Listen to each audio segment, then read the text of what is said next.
Good afternoon. This is Critical Talk with Professor Al-Deen, and I have some news that I would like to share before our program begins. Uh, as with the governor, starting August 10th, renters will be able to apply for grants of up to $5,000 each to cover rent.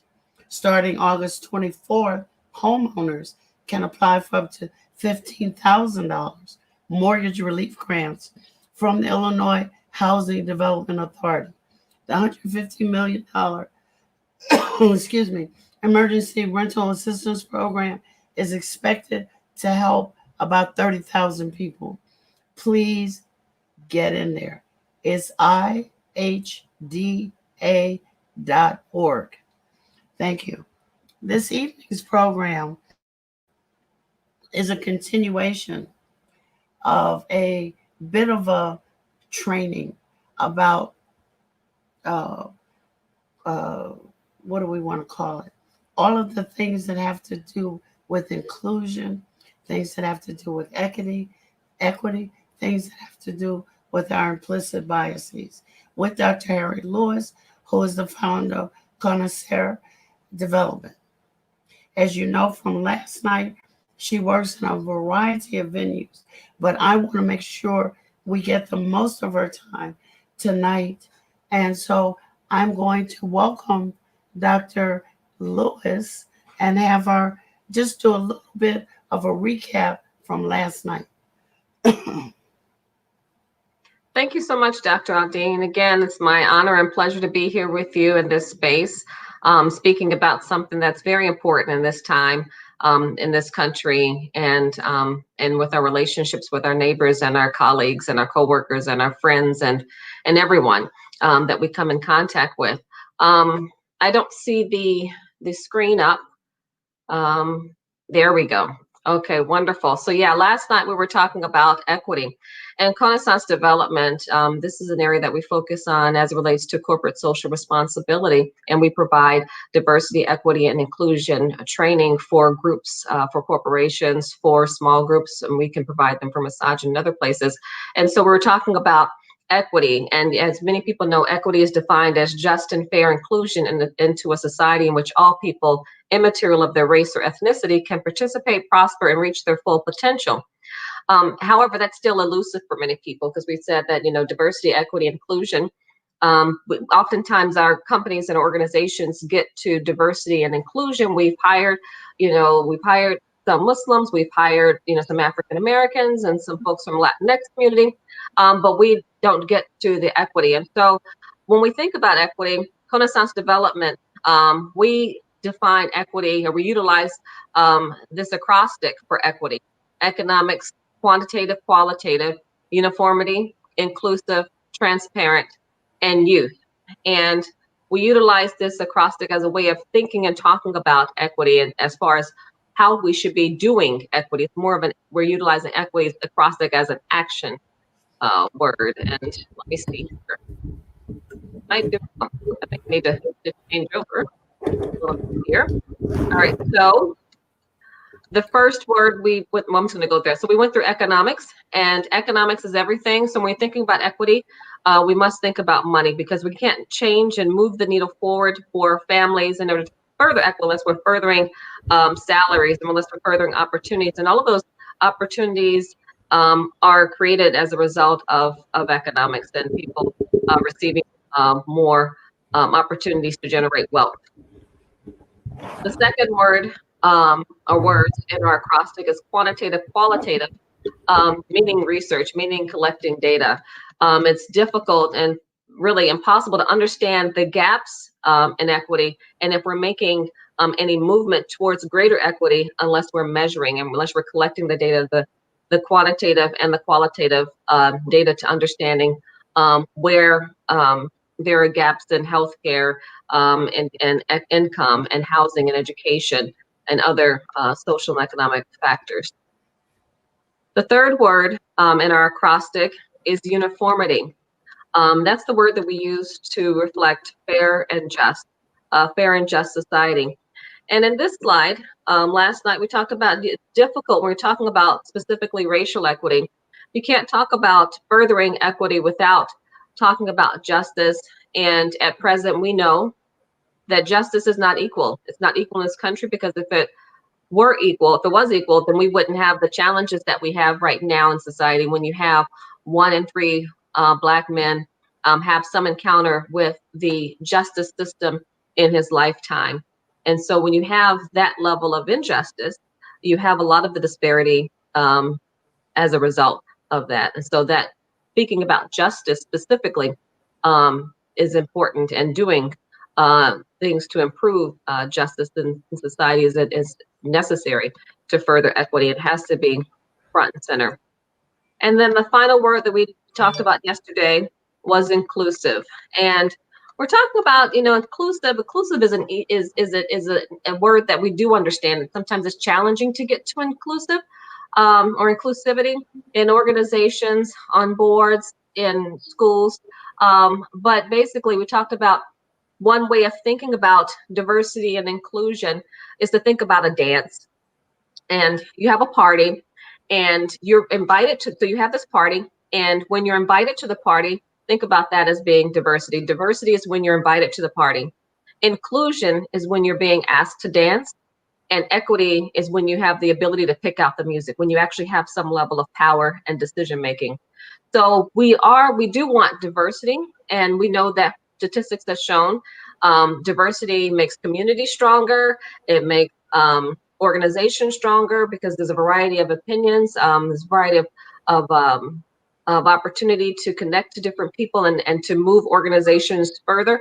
And also it does generate companies are stronger financially when they do have more diverse staff, and they're more inclusive.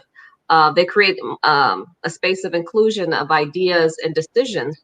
And it's not so much about diversity that makes us stronger only, but it's about the inclusivity of the people who are involved in that organization. That Can you do the dance, the components of the dance one more time? Okay, slower. Okay, yes, I definitely will. So imagine that you have a dance, and in my mind, I see a disco ball. But imagine that you have a dance, and when you're invited to the dance, as a person being invited to the dance, that is diversity. To be invited to the dance, that is diversity. If you're different than the people who are at the dance. Inclusion is is not only being invited to the dance, but being asked to dance. So now you're being included in that party. And then equity is you have the ability, you're being invited to pick out the music. So you can play the music that you want to listen to. That's equity, that you have that fair and just opportunity, not only to attend the dance, not only to dance to the music that is being played, but also to pick out the music. So that is how we think about diversity, inclusion, and equity. That's a tangible way to think about diversity, inclusion, and equity. Love it. Yeah. So today we were going to focus on the last two words in the acrostic. The first being transparent. And much like measurement and collecting data, being transparent. Transparency fosters trust. Too often, communities have been taken advantage of, have been lied to. There's still inequity in pay. African American. We're looking at this chart right here. We see this is a chart of women's annual earning compared to white men, and so you see going all the way to Hispanic women or Latinx women. She makes 58 cents on the dollar to a white man. Black women make 66 cents on the dollar to white men. And so having this data is important, but too often we cite these, the data, and we quote the data, we refer to the data, but we don't do anything. And so the idea is to continuously have this information and to report on the information so that we can continue to address this in our organizations. But this is just one example of transparency. When we're talking about projects as they relate to community development, economic development, or who's building things in communities, and are the neighbors involved in that process, that do they have any voice in decisions being made? creating a level of transparency is critical to furthering equity in economic development and education. Let me ask a question, Sure. because I also see this issue when you have things like a board, one or two black people on an immigrant board or a white board, and all the real meetings happen when those people are not present. Yeah, that's it. I mean, and I mean, even though you may not, those black people who are on that board, they may not know immediately, but over time, and probably wouldn't even be a long period of time, they will see that decisions are being made when they're not, um, when they were not present, or the day that they missed a meeting, or there was a separate meeting and decisions were made. Right. That's not furthering equity. That will not further equity. I mean, so that board, if they're serious about creating a board that reflects um, equitable decisions, that fosters inclusion, and that everyone and they're serious about if it's depending on the board, if it's a masajid, you want to make sure that you are reflecting Muslim values. You want to make sure that everyone's voice is included and that you are intentional about breaking down barriers. Well, that happens when, um, after a little push, many masajid boards put a woman or two, but then they make all the decisions when they're not present, or they don't listen to them when they are present. And when it comes to things like that, that's where you're going into things, the conversations around, implicit bias. We say, one of the things we have a workshop, with Connaissance Development, we've been doing these workshops the last couple of weeks, and that's something that we do. We offer workshops for boards, for organizations, corporations, where on a variety of areas of diversity and corporate social responsibility and inclusion. And we have a workshop. It's more like a teaser. Provide a general overview of information, with the idea that we would like to go in and have a deeper workshop with an organization. So we have one coming up this Sunday on barriers to equity, implicit bias. And the definition of implicit bias refers to the attitudes or stereotypes that affect our understanding, our actions, our decisions in an unconscious manner.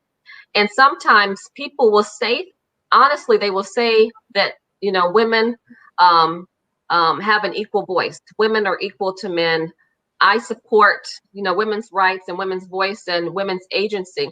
But then they will make a decision that says something else. And that's where some researchers, some psychologists believe that's where implicit bias lives, where we can say one thing and honestly believe one thing, but based on all of the information that we received growing up in media, in our community, in our various spaces, we do something different. Can you go back and tell us about this workshop that you're going to do this weekend? Sure. And this workshop actually is more like a webinar. We've done a workshop where we went into looking at different videos on how implicit bias has played out in different experiences. So we're going to do this webinar. We'll focus on that. We'll focus on looking at how the various areas of inequity in society. So we're looking at housing, we're looking at education, we're looking at the criminal justice system, and how people make decisions or actions as a result of the possibility of their implicit bias. Now, the idea of implicit bias is controversial. It is something that we're talking about right now, and you hear a lot about in the media because many people believe that they're not racist, or they don't have prejudice, racist attitudes and things like that. But yet they're still, hiring people that look more like them, or they're still paying women paying less. Yes. Where can I sign up? And if you right now it's posted on Eventbrite. If you look up Connaissance Development on Eventbrite, but if you go to our website about an hour after the show, I will have a link on the website on the landing page, and you'll be able to sign up on our landing page at connaissancedevelopment.com for the webinar this Sunday. Okay, now spell it. Connaissance Development, that is www.KON as in Nancy, E as in egg, S as in Sam, E as in egg, N as in Nancy, S as in Sam, development. ConnaissanceDevelopment.com. Thank you. Thank you. We're going to take about a 30-second break now, and we'll be right back.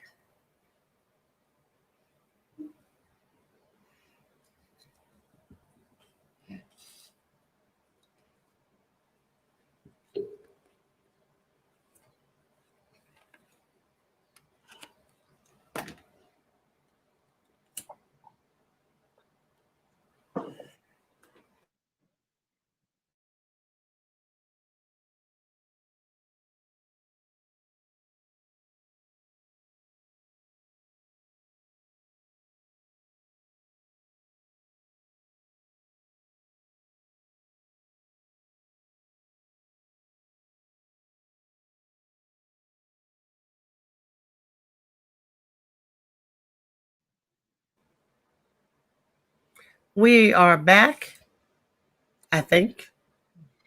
Um, I think that this is so important for any time people, different genders, different ethnicities, different religions sit in the same place. We have to learn and be eager about learning how to make the people that come feel welcome, make sure that we actually hear their voices. So let's keep going. Okay. And so then the final word in the acrostic, which I think is as important as the first word in our acrostic. Again, this is an acrostic that Connaissance Development created as a framework to talk about equity, and how we should be thinking about equity, and how we should be thinking about how we do equity, how we create more equitable systems within our organizations and within our masajid and other spaces of influence. And so, as important as economics is youth. And the reason why we chose the word youth, meaning when we're developing a more equitable space, we need to be thinking about the future. We need to be thinking about sustainable equity, not equity just for a day, not equity just, for the cameras for now, not equity because we are being reviewed by our government board and we needed to show some level of diversity and some reduction in pay gaps. But no, true equity that lasts, for generations. And so one way of achieving greater equity is investing in youth. Investing in youth furthers equity. And, we hear about the disparities in the educational system. One part of town, the schools are better, the teachers are paid more, the kids have higher test scores. And we know that a lot of it is driven by property taxes. And we see here on average in poor non-white school districts receive 19%, or about, in this example, $2,600 less per student than affluent white school districts. And that $2,600 less in funding per student affects the quality of the education, quality of the teachers. It affects the quality of the food in the schools. It affects the quality of the textbooks. It affects technology. Not all, when COVID hit, many schools, the students were not prepared to work remotely. Not all schools provide laptops or Chromebooks for each and every student after the third grade, until they graduate. And so when you have school districts that don't provide Chromebooks for the students and the kids don't have Wi-Fi at home, you find an increased disparity in education for kids in households during this time of COVID.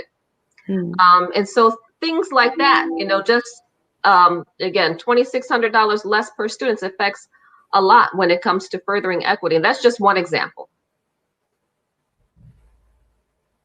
So, you know, other areas of that affect youth. Um, Education is one. The quality of food I was talking about, and again, this is the investment in youth is also tied to the investment in other resources that impact that child or that family's livelihood, whether it's investment in the stores in their community and the quality of the food, if they have quality food or fresh produce in their communities, or the quality of the health care that affects the young person's ability to receive to take care of ailments as they occur. So we can talk about the various ways in which young people are impacted if we don't invest. And so one of the things that I had talked about yesterday as it related to youth, and it's something that is not in this slide, but I'm going to mention it quickly. And it's going back to the slide on that was reflected uniformity that was we're talking about just, and we're talking about that 1 in 3 Black men have an encounter with the justice system in their lifetime. And there's something that I mentioned last night, and many of your viewers may be familiar with it, or maybe it was a new term that they heard last night, and it's the school to prison pipeline. And the school to prison pipeline is something that affects kids of color, and particular Black kids, more so than other kids. And it's when we're not investing in our youth by educating our teachers and educating our administrators, providing implicit bias training or diversity training or other types of resources so that they're not making these decisions as it relates to young people. And when I say school to prison pipeline, I'm referring to young people, and this has been studied in different school districts around the country, where young people or Black children, males and females, are sent to the principal's office more often than the white counterparts for the same issues. They're sent more often. Don't you think that perhaps when we got away from teachers living in the communities where they teach, that had an exponential effect? Yeah, absolutely. What living in the community, reflecting the community, having a connection to the community, valuing the young people, knowing, you know, that I know Johnny, I see Johnny's family, I know I see Johnny at the store. Yeah, absolutely. I think that has some effect on that. But I also think it's the investment in the schools, the investment in the resources and educating the teachers. I think having teachers that are part of the community is definitely important because they understand the community, they understand the challenges of the community. They're vested in the community. It's not just I work in this particular neighborhood, but this is my neighborhood. Right. And I want the best for my neighbors, and I want the best for that kid who I see every day. You know, when I walk my dog and I see his mom and his dad and everyone else, and I want the best for that family. Yeah, I agree with you. I agree to a point. I believe that teachers in the community is one thing, but also more resources in the community, more technology in the community, more investment, and that investment has to be a decision where we have to look at shifting resources, and we have to be transparent about shifting resources as well. If we have, like what happened here in Chicago, the school system made an effort, didn't think it through. Everybody got to have a tablet. Well, if you don't have Wi-Fi, what good is a tablet going to do you? Right. If the family can't eat, then the tablet winds up in a pawn shop. So there seems to be something that resources have to sit inside. Yeah, that's true. And we have to think about all aspects of the resources. We have to think about, again, we're talking about creating equity. It's not just going to happen overnight. It's a process. It's going to take it's not going to take, it will take as long as it takes for us to wrap our head and our resources around. These are the things that we need to do. We need to not do them in piecemeal. We not need to not have a 2-year plan or an investment here, but we need to have an overhaul on a lot of areas. And so, yeah, I think when we're talking about investing in that, going with the example that you gave as far as, family, if they need to pawn the computer because they don't have enough resources, they don't have enough food. I mean, so these are other areas of inequity that the community needs to be addressing. That's where that teacher, if he or she lived in the neighborhood, will understand that family better. But again, I think that it's really about understanding, the community and understanding what the community needs. I don't think that, these things should be done in a vacuum. Exactly. Because if you put wraparound teachers service and principals and administrators in a community, they become anchors economically for the community and will demand some services that may not be present, know how to contact aldermen, et cetera, et cetera. That families who are fighting that round robin of eviction and poor living conditions and food deserts and poor health can't fight alone. Right. I agree. No, it has to be, getting to equity and really creating a space and opportunity for people who've been disenfranchised for decades.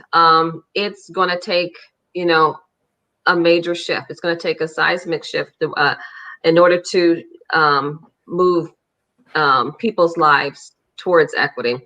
I think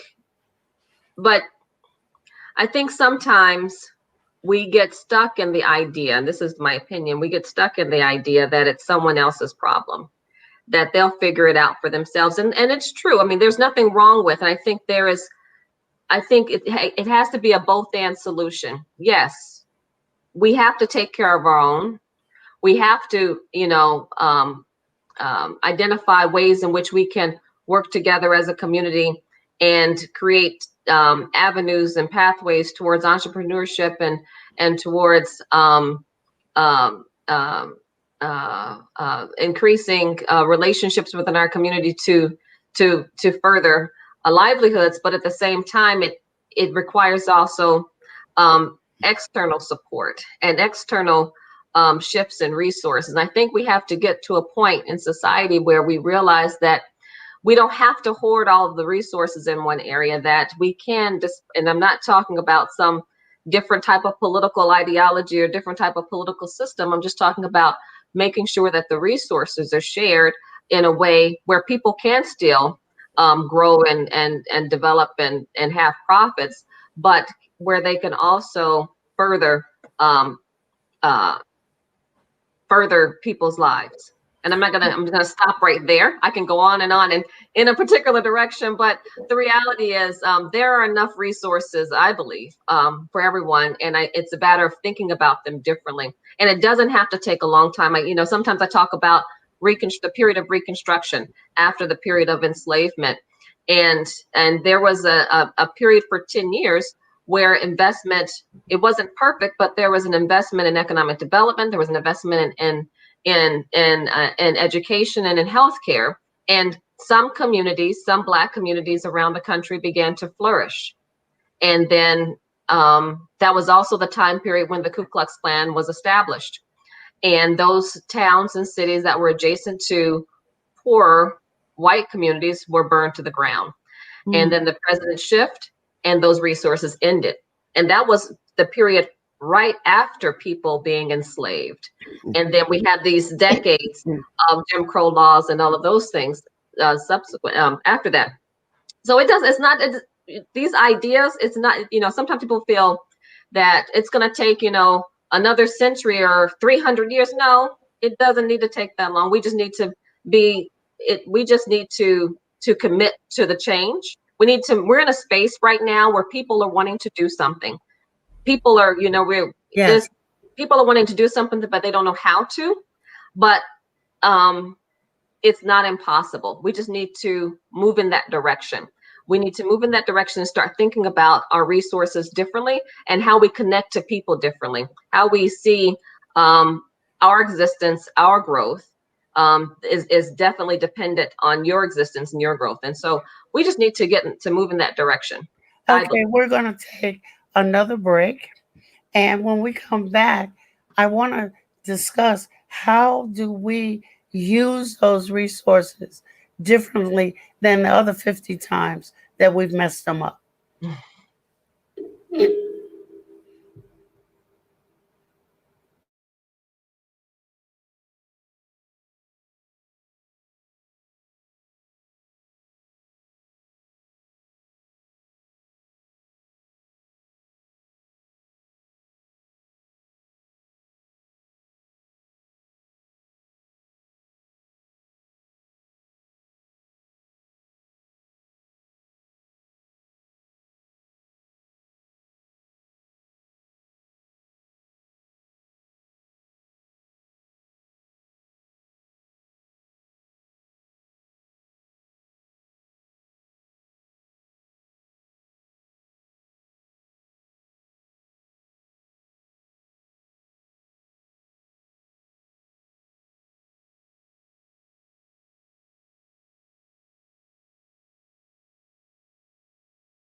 We are back now, and I just want to remind everybody that you're hearing this fascinating conversation on diversity and inclusion and equity on Muslim Network TV. We will survive by your contributions, your comments, your joining us. Get with it. Now, back to this pertinent question. So, I'm going. Go ahead. So that was a tough question. I wasn't prepared for that question tonight, but I come up with Exactly. 5 points. I come up with 5 points, and there are probably more. So how do we do things differently and not waste money as we have over the decades? That's summarizing pretty much what you said. I said, so my 5 points are, we include everyone in the decision-making process. It's not just a few people over here saying that this is how we're going to divvy the resources, this is where we're going to invest. But if we're going to invest in a community and we're going to say that this particular neighborhood needs investment, or this particular neighborhood needs a school or a hospital or affordable housing, that it's not done in a vacuum, that it's done in a way that includes the people who live there, who have ownership in that process in order to support its success. And so that's one thing. Wait a minute. Mm-hmm. But back to your slide on economics.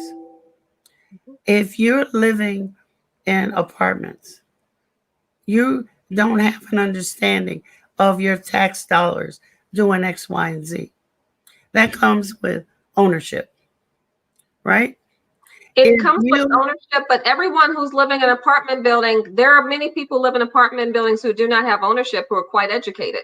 So I think it's also about being including people in the process. Education, it's ownership, it is a familiarity with the system. Yes, and I think, again, that's a process of bringing people along. I don't believe that everyone, again, and you agree with me as well, who rents does not understand the system and does not understand how things work. They just haven't had the opportunity to accumulate wealth, and they've been in the system that's led them to a pathway to debt, or just to a pathway to where they can't generate wealth. That the statistic is, on average, the average African American family has accumulated wealth of $17,000, and compared to an average white family of $117,000. But I just read, well, not just, but I read an article where there was a pilot program done, and I'm thinking it was Louisiana. I'm not remembering, where people, women primarily, were given, all of them on welfare, were given $1,000 a month. All the people that signed up for this program, that was the caveat. But to get the $1,000 a month, you had to get off welfare and trust that people could guide you, not abruptly, so to speak. Then the next thing that happened was when the people heard that they were not just going to get an extra $1,000 a month, many dropped out.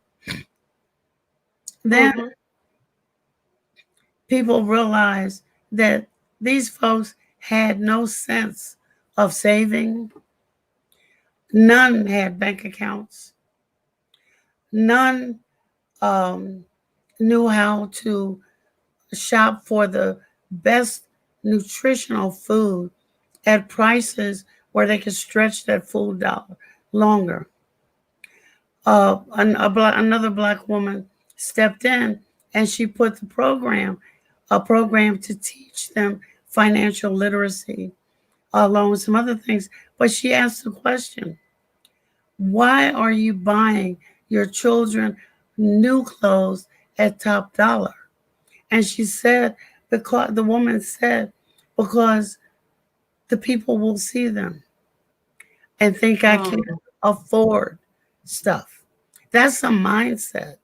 It's not that you're not generating some money, but if you don't know how to manage what you have, which is more than many people around the globe are given. Yeah, I agree with that, and I agree with that to a certain point. Again, I think that African African Americans, Black folks start at a deficit.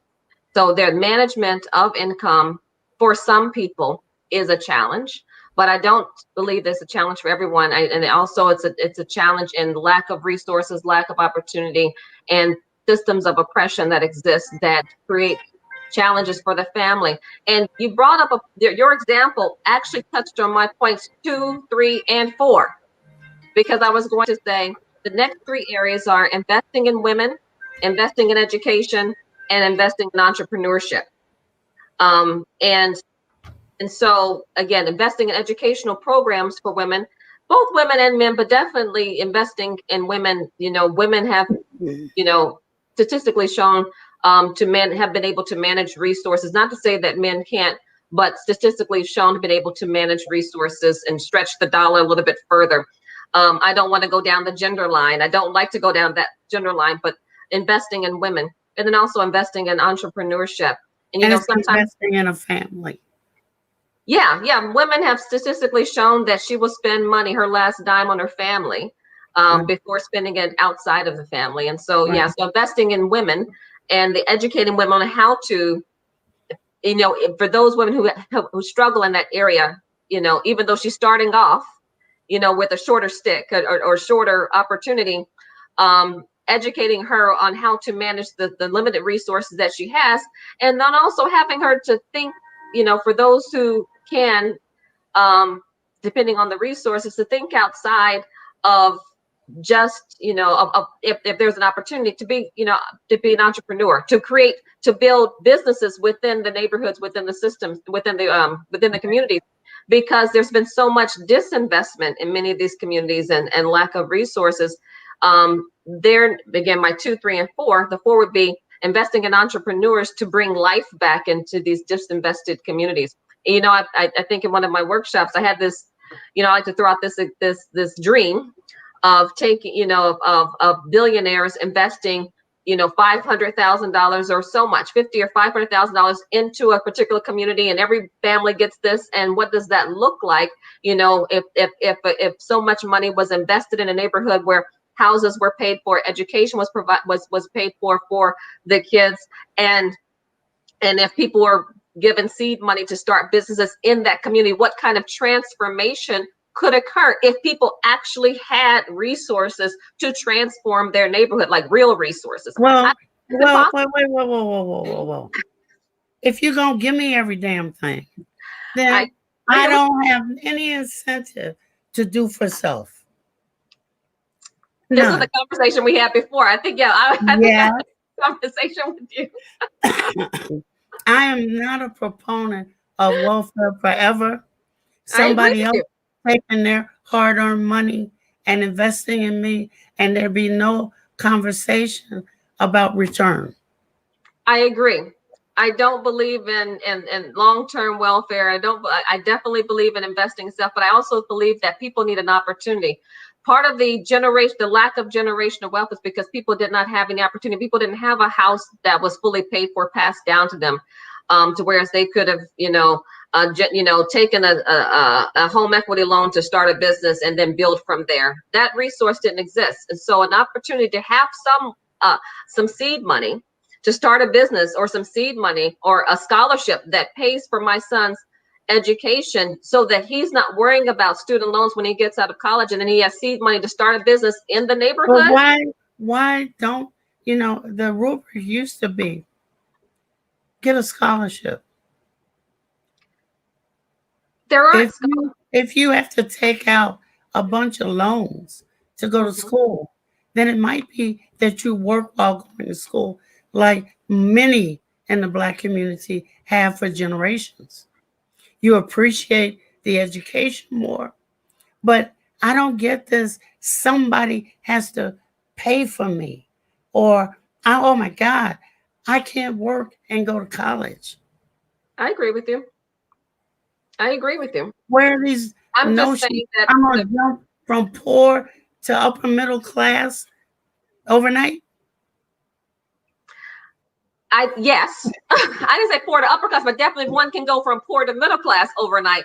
I don't think it has to be a 3-generation process. I think it just needs to be some shifting in wealth, some intentional shifting in wealth, and education that goes along with it, and investment.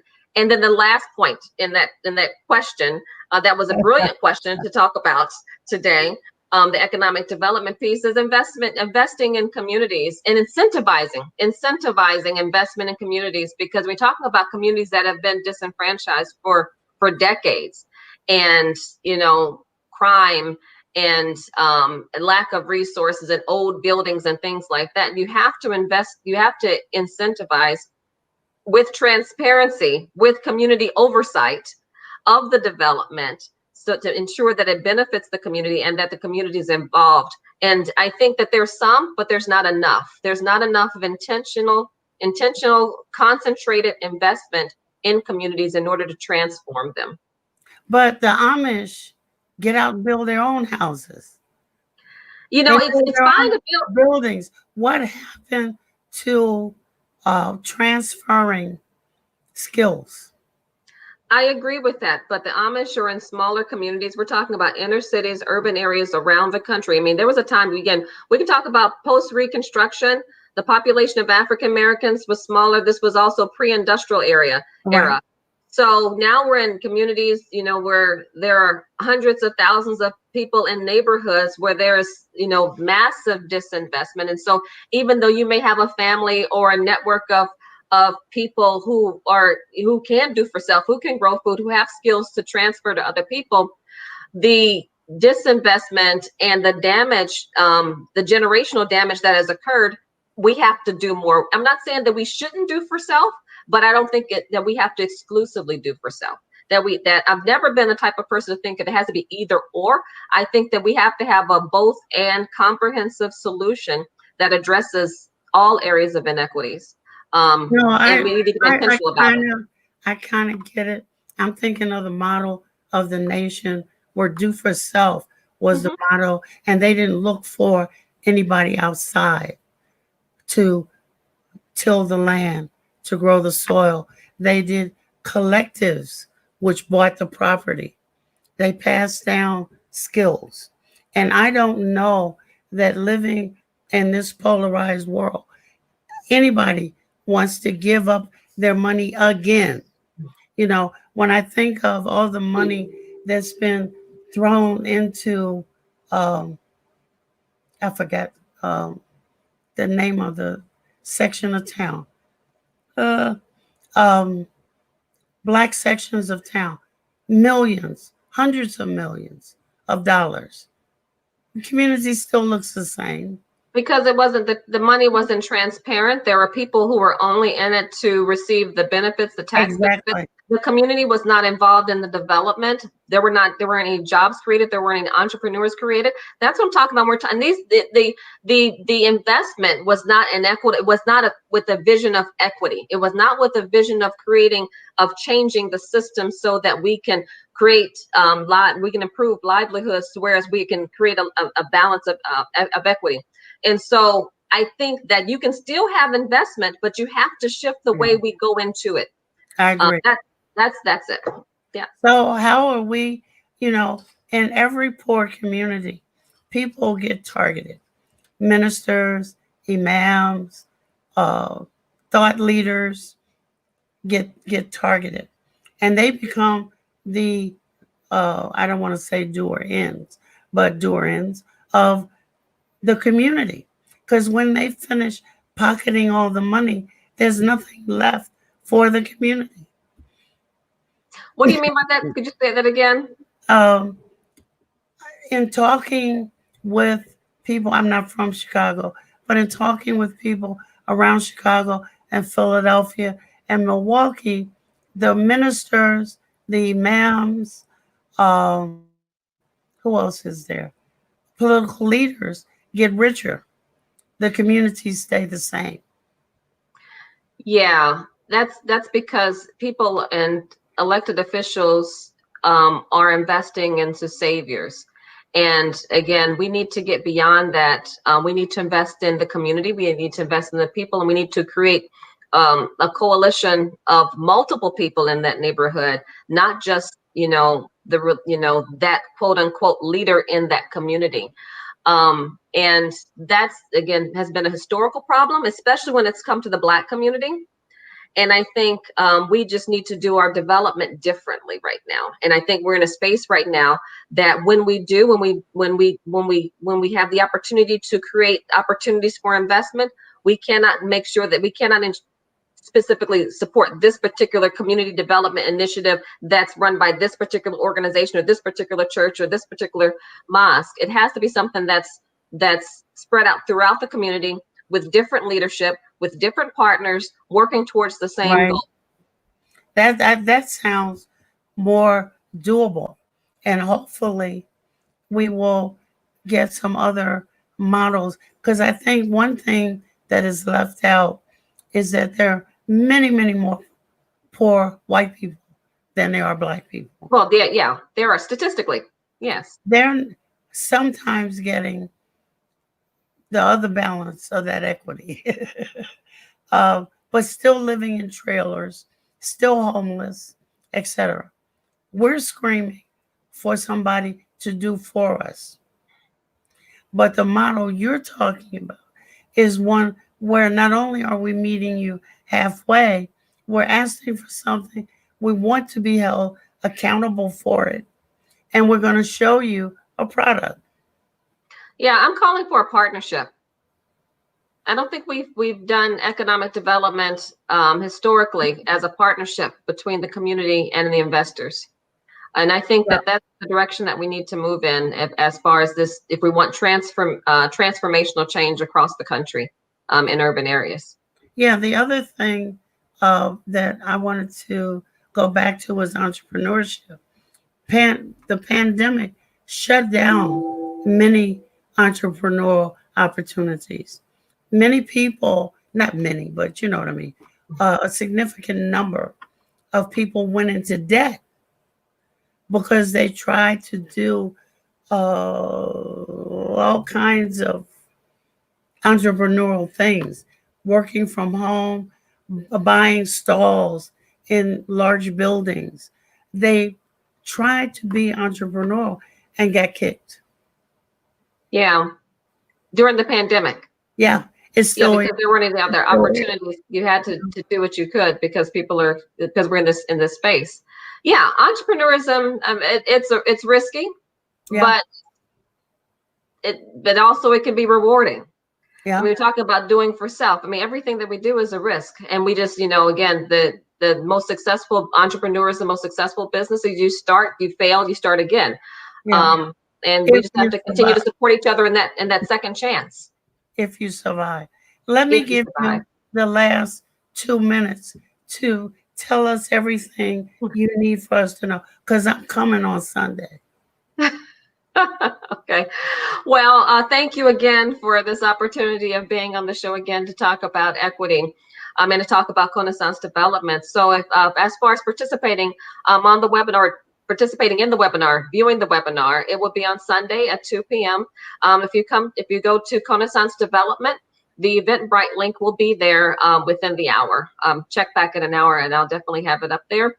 And this particular topic will be on barriers to equity, implicit bias. And so we'll focus on looking at the concept of implicit bias and how does implicit bias show up in the various areas of inequity. Thank you. Thank you. And you know, I'm glad to be in this space, and I hope to be able to connect with some of your listeners at their in their organizations, at the Masajid, in their companies, in order to further equity and inclusion in those spaces. This is Critical Talk with Professor Al-Deen. I just spent an hour with the fabulous Harriet Lewis, and we've talked about diversity, equity, and some things she didn't want to talk about, but I'll see you next time.